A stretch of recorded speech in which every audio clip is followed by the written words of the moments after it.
Make sure to water your plants or else they'll die.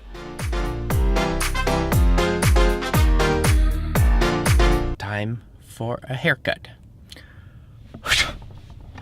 Okay, done with the haircut. Now I'm gonna head on home.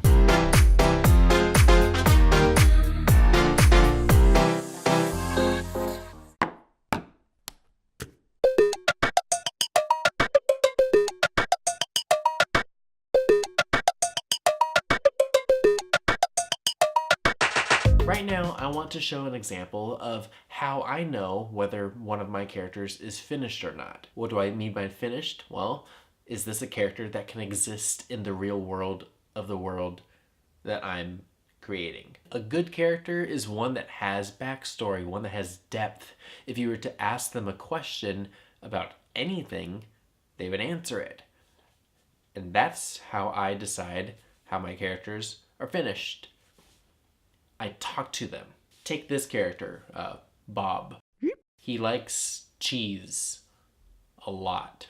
What I do is I sit down and I talk to my character in a non-crazy way. I could ask Bob why he's obsessed with cheese and then have a whole conversation there. So, could you please tell me why you like cheese so much? You know, it all stems from my childhood when my parents, they just ate a lot of cheese and they never let me eat any. I don't know why. They ate it, and when I said, hey, can I have some? They said no. I became a little obsessed with the smell. I knew it was mozzarella, but I didn't know what the taste of mozzarella was. You know, it could have been brie, but it was mozzarella. So, you know, as I got older, I finally was able to eat my own cheese, and when I did, I became obsessed. You know, it just became my life. Even today, I asked my parents, why didn't you let me eat any cheese? Still won't tell me. It's stupid. Do you exercise in any way? Play any sports? I typically like going in fields or any place with a lot of open landscape. I like being around cows. So if I can run and be near or around or at least in sight of cows, I feel like I'm doing well. Great. Thanks so much. Okay, yeah, thanks for having me. Please check out my new book. Don't Say Cheese When Smiling. Oh, okay. I'll check that out. Okay, yeah, so do that. Talk to your characters.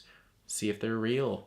Ask them question after question until you know, okay, anyone else could ask them a question and my character would be able to respond pretty well. If you do that, then you know that you have depth in your characters and that there's more to them than just whatever's on the surface. Just liking cheese, just liking a boy, just liking a girl. One of the great things that we can do is create such amazing characters that can live on and have such fulfilling lives in these stories. The only ways they can have truly fulfilling lives is by being a character that potentially could be a real human being. Even if that human being is living in a sci-fi world, in a comedy world, anything, they can at least have depth to the point where people can see them and say like, oh, I love that little quirk about them, or I love this little thing that has nothing to do with the story, but it made them feel relatable. For me, this works. But if you have any tricks that work for you that's different than this, then I'd love to hear about those.